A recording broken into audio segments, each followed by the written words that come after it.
Assalamualaikum warahmatullahi wabarakatuh. Hamdan katsiran tayyiban mubarakan fih ala kulli hal alladhi qad awjada bin nurihi nuran bihi ammal huda.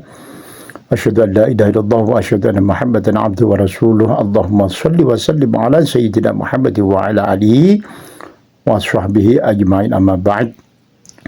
Alhamdulillah ketemu lagi di akhir Rajab ini, hari ini tanggal 28 Rajab 1446 Hijriah atau tanggal 28 Januari 2025.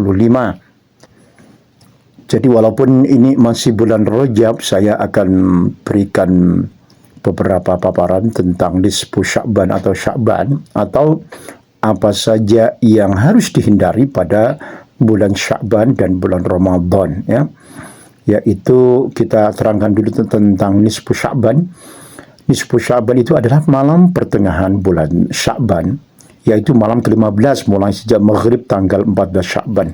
Malam ini dianggap sangat istimewa dalam tradisi Islam karena memiliki keutamaan tertentu berdasarkan beberapa hadis, yaitu malam ampunan dan rahmat. Nabi Muhammad SAW bersabda, pada malam pertengahan Sya'ban Allah melihat makhluknya dan mengampuni semua hambanya kecuali orang-orang musyrik dan orang-orang yang bermusuhan. Nah, ini hadis riwayat Ibnu Majah, Tabrani dan Baihaqi. Dan judul untuk video kali ini yaitu hindari permusuhan sebelum datangnya Sya'ban dan bulan Ramadan, ya. Hindari kebencian tentunya, ya. Nah, kita terangkan tentang hadis di atas menunjukkan bahwa malam ini adalah waktu di mana Allah membuka pintu ampunan seluas-luasnya. Banyak baca istighfar, banyak baca Quran, banyak berzikir di malam hari, dan juga bersedekah dan kebaikan-kebaikan yang lainnya. Kecuali mereka yang menyekutukan Allah atau menyimpan dendam. Oleh karenanya kita jangan menyimpan dendam atau berteman dengan dendam ini. Nah, nisfu Sya'ban atau juga bulan Sya'ban ini persiapan menyambut bulan Ramadan, ya. Malam ini sering dimaknai sebagai momen untuk introspeksi diri dan memperbaiki amal sebelum masuk bulan Ramadan. Amalan yang harus atau yang dianjurkan dilakukan yaitu memperbanyak doa. Ya, malam disebut Sya'ban adalah malam yang baik untuk memanjatkan doa kepada Allah, terutama doa tentang keberkahan hidup, kesehatan, dan pengampunan dosa. Memperbanyak istighfar untuk memohon ampunan atau dosa-dosa. Memohon ampunan atas dosa-dosa, ya. Maksudnya seperti itu, ya. Ini merupakan salah satu cara membersihkan diri menyambut bulan Ramadan yang insyaallah beberapa minggu ini, ya. Membaca Al-Quran.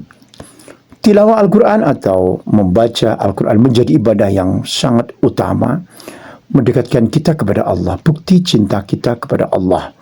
Dan malam nisfu Sya'ban ini nantinya, ya, mudah-mudahan kita bisa melakukan, bisa dimanfaatkan untuk membaca lebih banyak ayat-ayat dan surat-surat dan menghidupkan malam mulai maghrib sampai subuh, ya.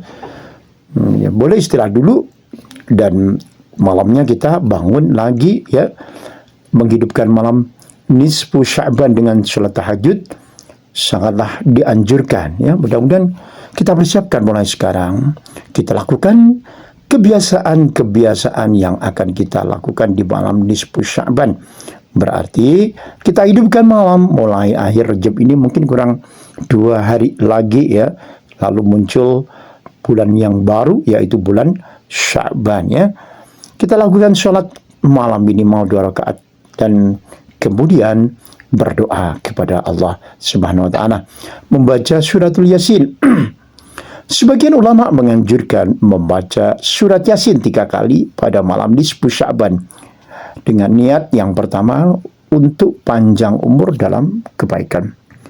Niat kedua untuk dijauhkan dari musibah dan malapetaka. Niat ketiga untuk mendapatkan keberkahan rezeki. Tidak mesti setelah sholat maghrib. Malam-malam juga bagus ya. Kita ulangi lagi 3 kali, kita ulangi 3 kali. It's okay, never mind ya. Meski tidak secara langsung diajarkan dalam hadis, tradisi ini dilakukan oleh banyak umat Islam. Memperbanyak salawat kepada Nabi Muhammad sallallahu alaihi wasallam. Allahumma shalli ala Muhammad atau sallallahu ala Muhammad, dan salawat yang lainnya. Bulan Sya'ban sering disebut sebagai bulannya Nabi, sehingga memperbanyak salawat pada bulan ini memiliki keutamaan tersendiri. Berbagi rezeki kepada fakir miskin atau mereka yang membutuhkan termasuk amalan yang mulia di dalam bulan Sya'ban ini. Amal yang diangkat ke langit itu adalah amal perbuatan manusia yang dicatat oleh para malaikat dan dilaporkan kepada Allah Subhanahu wa taala. Dalam beberapa hadis disebutkan bahwa ada waktu atau momen tertentu di mana amal manusia diangkat, baik secara harian, mingguan maupun secara tahunan. Setiap hari amal manusia diangkat kepada Allah 2 kali, pagi dan sore. Rasulullah SAW bersabda, amalan-amalan diangkat kepada Allah pada waktu pagi dan petang. Hadis riwayat Muslim ya. Memulai hari dengan zikir, salat subuh dan juga doa. Menutup hari dengan salat malam atau istighfar sebelum tidur, salat witir ya, salat-salat yang lainnya, salat sunat lainnya ya. Amalan manusia diangkat kepada Allah setiap hari Senin dan Khamis. Nabi Muhammad SAW bersabda, yang artinya amalan-amalan diangkat pada hari Senin dan Kamis, maka aku suka jika amalanku diangkat saat aku sedang berpuasa. Hadis riwayat Tirmidzi dan Ahmad. Perbanyak puasa di bulan atau di hari Senin Kamis.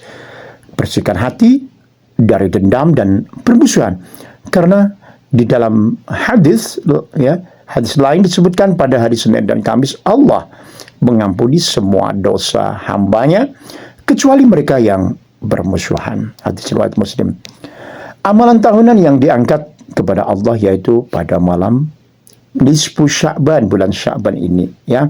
Maksudnya ini sudah 2 hari, kurang 2 hari ya. Luar biasa. Bulan Sya'ban kata Rasulullah SAW bersabda, bulan Sya'ban adalah bulan di mana amal-amal diangkat kepada Allah semesta alam. Maka aku suka jika amalku diangkat dalam keadaan aku sedang berpuasa. An-Nasai dan Ahmad yang meriwayat ini tadi seperti tadi ya. Luar biasa. Dan Allah Subhanahu wa taala berfirman dalam surat Al-Fatir ayat 10, kepadanya naik perkataan yang baik dan amal kebajikan dia tinggikan. Ya. Doa yang tulus dari hati akan langsung diterima oleh Allah. Rasulullah SAW bersabda, sesungguhnya Allah hanya menerima amal yang dilakukan dengan ikhlas dan mengharapkan ridhonya. Hadis riwayat An-Nasai. Amalan seperti tasbih subhanallah walhamdulillah wala ilaha illallah wallahu akbar ya, dilanjutkan dengan la haula wala quwwata illa billahil aliyyil azim.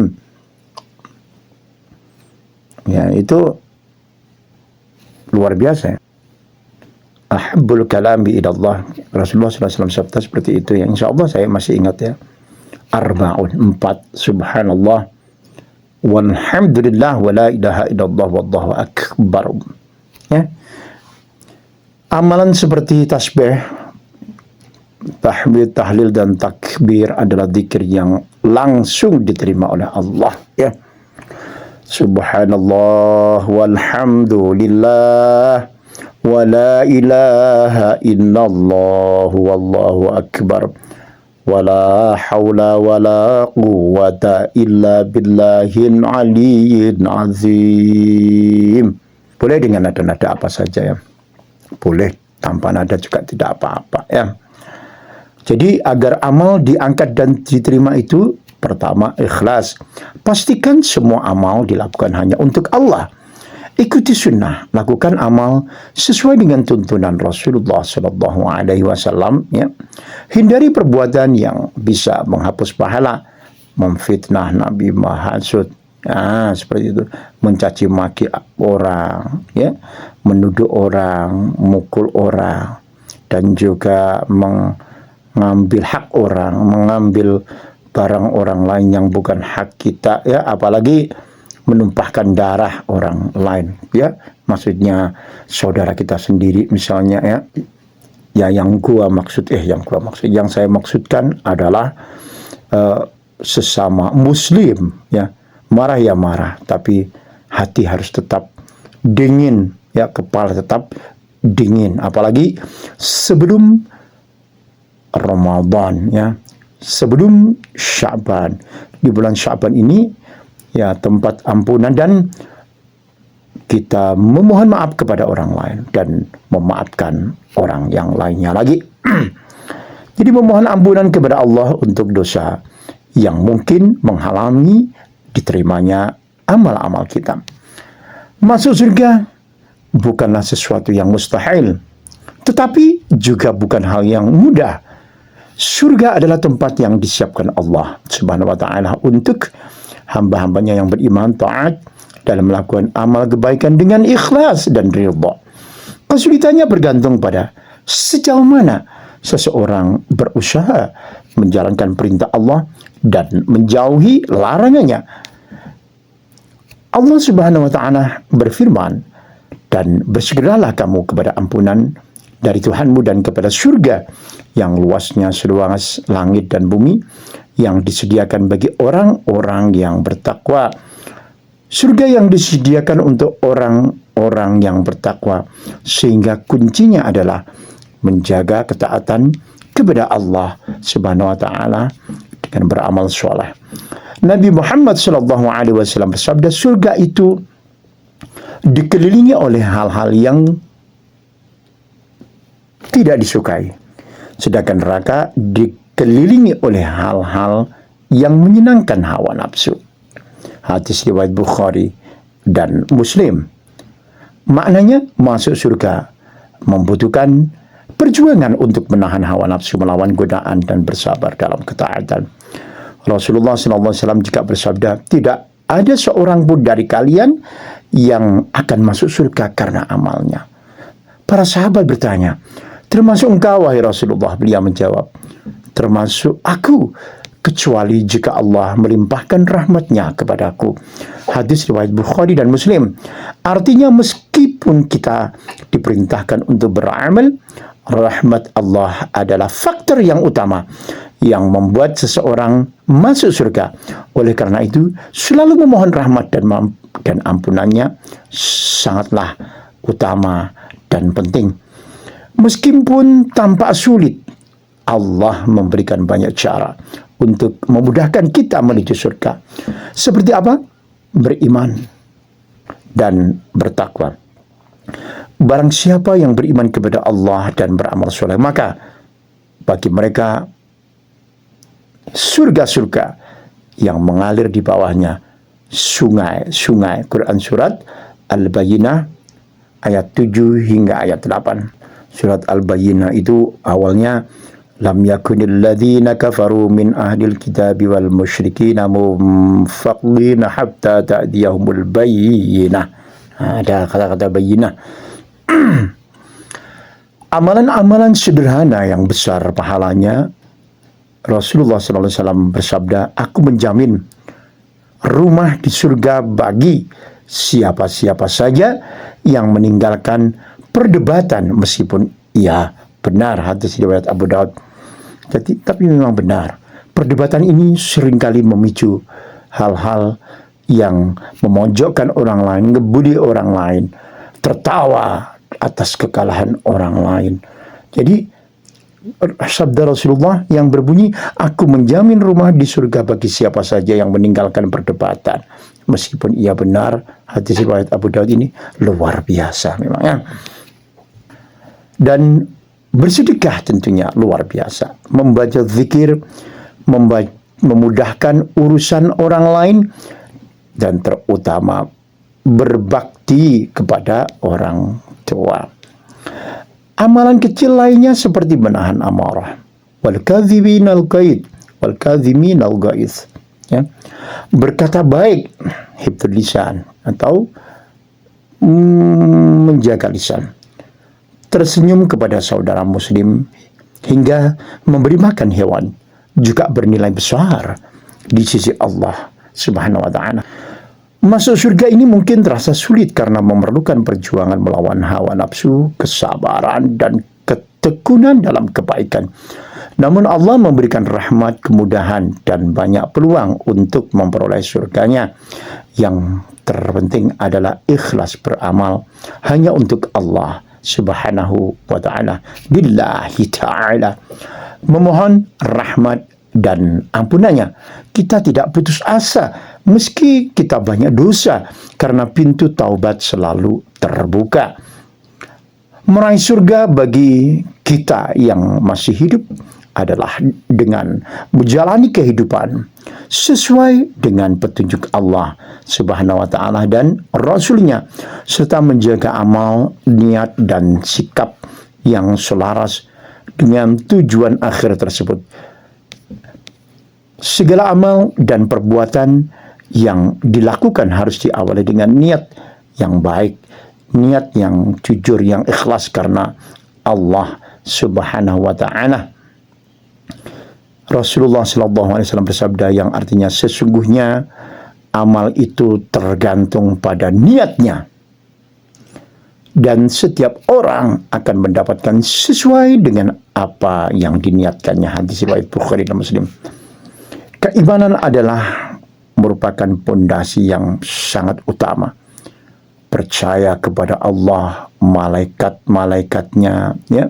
Kita harus tahu bahwa di samping kiri kanan kita ini ada malaikat, ya, Raqib dan Atid, kitab-kitab Rasul, ya, kitab-kitab maksudnya yang diturunkan kepada para Rasul, ya, Rasul-Rasul, hari akhir, dan takdir maupun buruk merupakan takdir baik maupun buruknya, ya. Takdir baik maupun buruk merupakan pilar keimanan. Barang siapa beriman kepada Allah dan beramal saleh, maka bagi mereka surga-surga yang mengalir di bawahnya sungai-sungai. Surat Al-Bayyinah tadi, ya. Allah memberikan banyak pintu kebaikan yang bisa kita lakukan untuk meraih surga. Sholat adalah ibadah yang pertama kali dihisab. Jangan tinggalkan sholat, dan ini sudah clear. Sholat ini kewajiban. Apapun keadaan kita menjaganya. Menjaga sholat fardu dan memperbanyak sholat sunnah, seperti sholat sunat rawatib, sholat duha, dan sholat-sholat lainnya. Sholat tahajud adalah kunci yang utama juga. Sesungguhnya sholat itu mencegah dari perbuatan keji dan mungkar. Surat Al-Ankabut ayat 45. Sedekah. Nah, ini luar biasa sedekah yang kita sebutkan tadi, ya. Rasulullah SAW bersabda, sedekah memadamkan dosa sebagaimana air memadamkan api. Hadis riwayat Tirmidzi. Dan juga berbakti kepada orang tua. Ridallah fi ridal walidain wa sukhtullah fi sukhtil walidain. Ridha Allah tergantung pada ridha orang tua, dan murka Allah, ya, tergantung pada murka orang tua. Hadis riwayat Tirmidzi. Dari Abdullah bin Mas'ud radhiyallahu anhu, ia berkata, sa'altu Nabi sallallahu alaihi wasallam, ayyun amali ahabbu ila Allah? Qala as-salatu ala waqtiha. Qultu thumma ayyu? Thumma ayyun? Qala birrul walidaini. Qultu thumma ayyun? Qala al-jihadu fi sabilillah. Jadi as-salatu ala waqtiha, birrul walidaini, al-jihadu fi sabilillah. Ini sampean artikan sendiri ya. Memperbanyak zikir dan istighfar. Mengingat Allah melalui zikir seperti subhanallah walhamdulillah wa la ilaha illallah wallahu akbar, serta istighfar, membersihkan hati dan mendekatkan diri kepadanya. Di dalam Quran surat An-Nuh ayat 10 ayat 12 Allah berfirman, a'udzu billahi minasyaitonir rajim, bismillahirrahmanirrahim, faqultu astaghfiru rabbakum innahu kana ghaffara. Nah, seperti itu ya.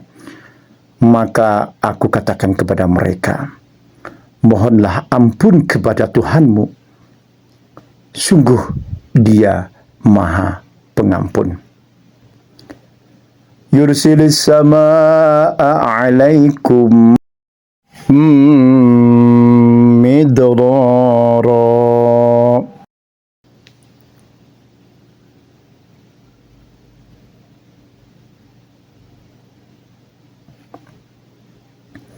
Niscaya Dia akan menurunkan hujan yang lebat dari langit kepadamu.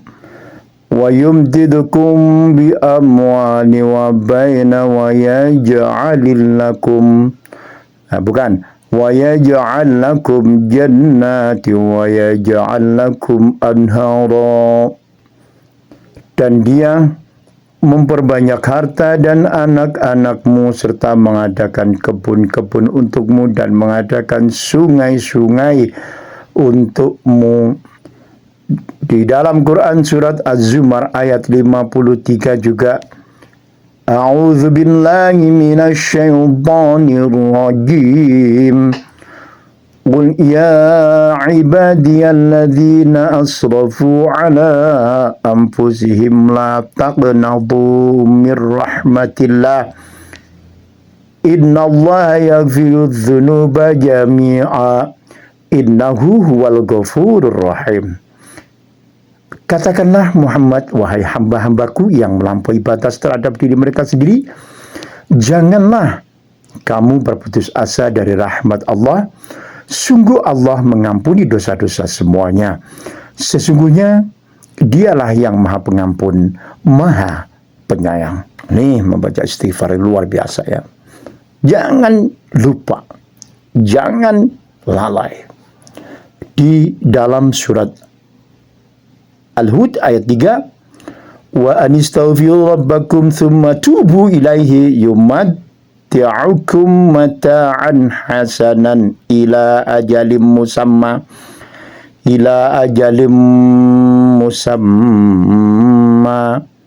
wa yu'ti kulladzi fadlin fadlah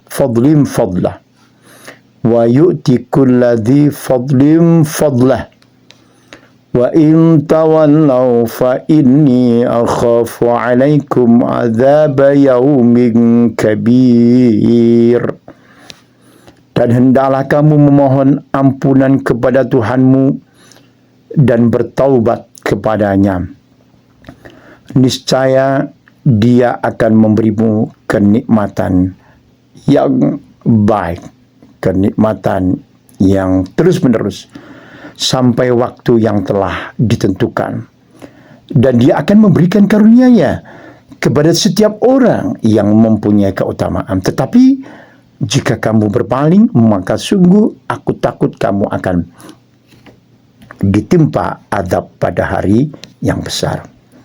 Ada juga hadis tentang keutamaan istighfar ini. Rasulullah SAW bersabda, "Man lazimal istighfara ja'alallahu lahu min kulli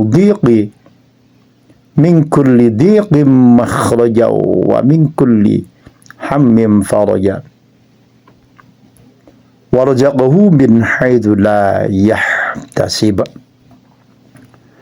Barang siapa yang melazimkan istighfar, Allah akan memberikan jalan keluar dari setiap kesempitan, kelapangan dari setiap kesedihan, dan memberikan rezeki dari arah yang tidak disangka-sangka. Hadis riwayat Abu Dawud, Ibnu Majah, luar biasa banget. Selain itu, puasa sunnah. Selain puasa wajib di bulan Ramadan, puasa-puasa seperti Senin, Kemis, Ayyamul Bid, puasa tanggal 13, 14, 15 setiap bulan Hijriah, atau puasa Daud memiliki keutamaan yang besar. Hanya memang tantangannya lebih besar karena berbeda dengan bulan Ramadan. Bulan Ramadan itu karena sangat terbiasa 1, 2 hari, 3 hari, karena tiap hari sampai sekian hari, ya 29 hari atau 28 atau 30 seperti itu. Tapi kalau Senin Kemis ini kan diawali dengan tidak berpuasa sebelum Senin dan Kemis dan lain sebagainya, ya. Tantangannya memang jauh lebih berat. Namun pahala dan keutamaannya top dan luar biasa.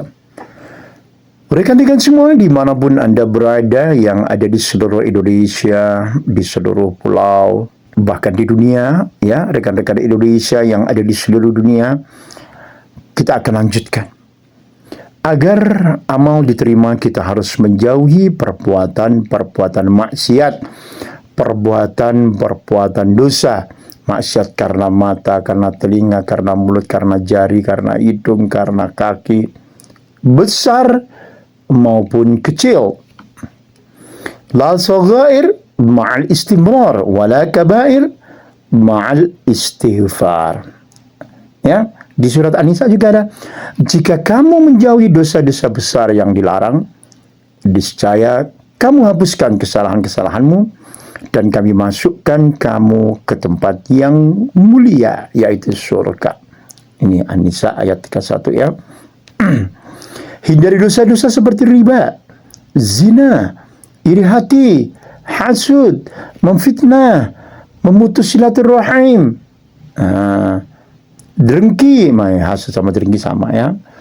Memperturutkan kebencian dan berteman sama dendam, mempertuluskan permusuhan. Nah, ini dihindari, ya, agar cepat-cepat masuk surga. Menurut keterangan ini begitu, ya.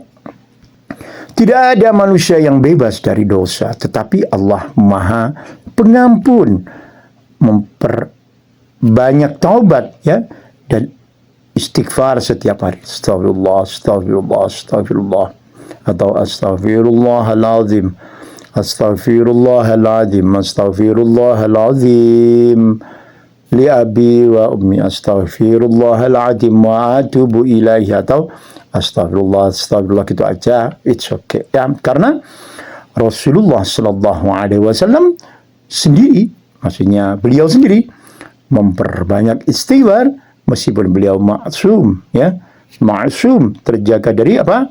Dosa. Sesungguhnya Allah mencintai orang-orang yang bertaubat dan menyucikan diri. Surat Al-Baqarah ayat 222, ya. Masih lanjut tentang menuju surga, ya. Jalan menuju surga penuh dengan onak dan duri dan ujian, sehingga kesabaran menjadi kunci utama. Dan berteman dengan orang-orang yang soleh, lingkungan dan teman-teman sangat mempengaruhi perjalanan hidup kita. Dekatkan diri dengan orang-orang yang taat agar mereka bisa membantu dan mengingatkan kita dalam kebaikan. Mari kita lakukan. Kita berteman dengan orang-orang yang soleh. Teman yang baik seperti penjual minyak wangi. Kalau engkau tidak membeli darinya, engkau tetap mendapatkan harumnya. Hadis riwayat Bukhari. Selalu berharap kepada Allah, kepada rahmat Allah. Jangan pernah berputus asa, ya, dari rahmat Allah. Dari rahmat Allah. Karena surga diraih bukan hanya dengan amal, tetapi terutama dengan rahmatnya. Tidak ada seorang pun dari kalian yang masuk karena amalnya. Itu yang tadi. Lalu peristiwa apa yang terjadi di bulan Sya'ban ini sebenarnya ada, ya. Walaupun tidak sebesar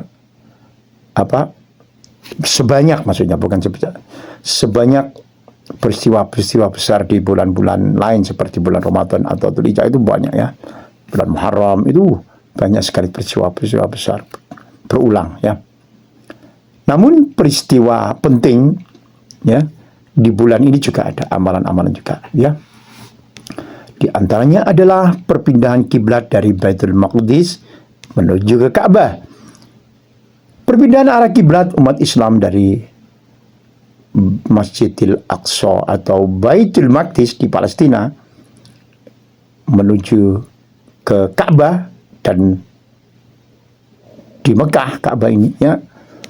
Peristiwa ini terjadi di Madinah sekitar 16 atau 17 bulan setelah hijrahnya Rasulullah Sallallahu Alaihi Wasallam, dan Allah Subhanahu Wa Taala berfirman dalam surat Al-Baqarah 144, sungguh kami sering melihat mukamu menengadah ke langit, maka sungguh kami akan memalingkan kamu ke kiblat yang kamu sukai.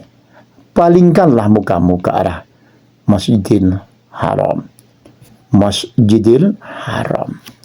Peristiwa ini menunjukkan kehormatan umat Islam untuk memiliki kiblat sendiri, sekaligus simbol kemandirian agama. Peristiwa besar yang lainnya adalah malam nisfu Sya'ban yang sudah saya terangkan di awal-awal tadi. Rekan-rekan semua yang ada di mana aja berada, itu sering kali saya sebut tadi ya. Saya bacakan tadi tentang permusuhan, tentang kebencian. Jadi pada malam nisfu Sya'ban Allah memeriksa makhluknya dan mengampuni seluruh makhluknya kecuali orang musyrik dan orang-orang yang permusuhan. Nah, baik di bulan Ramadan ya, ataupun di bulan Sya'ban ataupun di waktu-waktu lain, orang yang permusuhan itu tidak diampuni oleh Allah Subhanahu wa Ta'ala, karena permusuhan dan dendam bertentangan dengan ajaran Islam yang mengutamakan kasih sayang, persaudaraan, dan peace, ya, peacement, perdamaian. Ya. Jadi Allah itu sangat mencintai orang-orang yang menjaga silaturahim dan hidup dalam kedamaian, keberkahan, damai dengan sesama manusia. Hadis Rasulullah SAW ya, pada malam nisfu Sya'ban Allah memeriksa makhluknya dan mengampuni seluruh makhluknya kecuali orang-orang musyrik dan orang-orang yang bermusuhan. Hadis riwayat Ibnu Majah. Di bulan Ramadan juga ya, Rasulullah Sallallahu Alaihi Wasallam juga mengingatkan tentang orang-orang yang tidak mendapatkan ampunan. Barang siapa yang tidak meninggalkan ucapan-ucapan dusta dan perbuatan buruk, maka Allah tidak membutuhkan dia meninggalkan makan dan minumnya puasa. Maksudnya hadis riwayat Bukhari ya. Kenapa kok permusuhan terus ini sangat dilarang ya, dan tidak diampuni dosanya? Ya caranya ya bertobat, ya, minta maaf dan memaafkan. Karena memang sangat bertentangan dengan prinsip kasih sayang Islam ya. Mengajarkan umatnya untuk saling mencintai dan menjaga hubungan baik dengan sesama. Permusuhan menunjukkan adanya kebencian, dendam, dan enggan memaafkan yang bertentangan dengan nilai-nilai Islam, dan memecah belah, menyebabkan perpecahan, permusuhan, mengakibatkan rusaknya social relationship, hubungan sosial, bahkan bisa memecah belah umat. Allah Subhanahu wa Ta'ala memerintahkan kita untuk menjaga ukhuwah Islamiyah, persaudaraan Islam ya. Allah Subhanahu wa Ta'ala ya tidak mau memaafkan orang yang terus-menerus memperturutkan kebencian dan memperturutkan permusuhan ini ya. Allah Subhanahu wa Ta'ala mencintai orang-orang yang pemaaf. Orang yang bermusuhan seringkali tidak memberikan maaf atau meminta maaf, ya. Sehingga hatinya dipenuhi rasa dendam dan jauh dari sifat rahmah. Jadi tidak mendapatkan ampunan, ya. Luar biasa, harus hati-hati dulur. Harus waspada dulur, ya. Kepada siapa kita permusuhan ini, minta maaf. Segera, ya. Jangan malu-malu dulur. Jadi segeralah. Perkara dimaafkan atau tidak, yang penting ketahuilah kita meminta maaf ini adalah baik, biar plong hati. Justru sebenarnya memaafkan itu lebih puas lagi, ya. Jadi sudah nggak ada beban seperti itu. Permusuhan dalam Islam berarti adanya kebencian atau konflik yang tidak terselesaikan antara dua orang atau lebih. Beberapa contoh perilaku dendam, nah ini menyimpan kebencian dan tidak mau memaafkan kesalahan orang lain. Putus silaturahim, tidak mau bertegur sapa atau memutus hubungan dengan saudara, teman, atau tetangga tanpa alasan-alasan syar'i. Hasad dan iri hati, nah ini pokoknya membenci keberhasilan orang itu nggak baik, ya. Wong kita juga nggak ikut mendukung, agak ikut bondoni mereka untuk berhasil.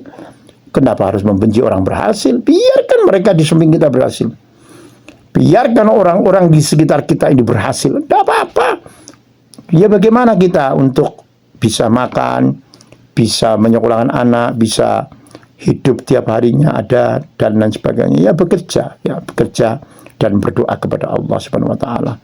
Hindari negative thinking kepada orang lain. Dan kalau berharap orang lain mendapatkan kesusahan itu, iri, dengki, ya, hasud, hasad, itu tidak baik, ya. Menyusahkan pikiran saja. Pertengkaran berkepanjangan itu juga sangat dilarang, ya. Berdebat atau bertengkar tanpa niat berdamai ini sangat tidak baik, ya. Ketika orang lain meminta maaf namun tetap menolak, ini jelek banget, buruk, ya. Rasulullah SAW bersabda, tidak halal bagi seorang muslim meninggalkan atau memutus hubungan saudaranya lebih dari 3 hari.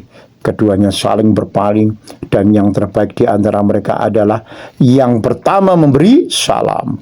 Hadis riwayat Bukhari dan Muslim. Bagaimana cara menghindari permusuhan dan mendapatkan ampunannya? Agar tidak termasuk dari golongan orang-orang yang bermusuhan itu, ya jangan ragu untuk minta maaf. Minta maaf. Ya. Minta maaf.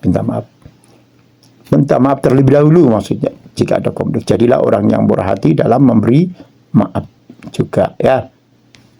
Dan hendaklah mereka memaafkan dan berlapang dada. Apakah kamu tidak ingin Allah mengampunimu? Di dalam surat Quran surat An-Nur ayat 22, ya. Jaga silaturahim, jangan sampai hubungan dengan keluarga sendiri, ya, karib pecah, ya, teman pecah, tetangga terputus. Bersikap ramah dan saling mengunjungi adalah cara untuk menjaga ukhuwah. Hindari dendam, ya, berdoa kepada Allah. Utamakan perdamaian, seperti itu, ya. Tetap bersikap baik. Kalau orang itu menusuk hati terus, menyakiti terus, tetap bersikap baik, tetapi jaga jarak, seperti itu, ya.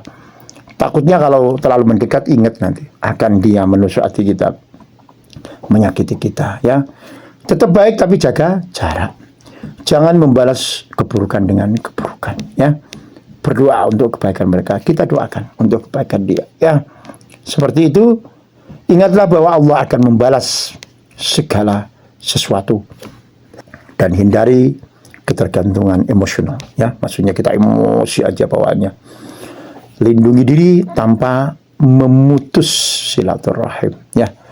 Memaafkan, tetapi tidak harus melupakan. Ini Gus Dur sering bilang begitu, ya.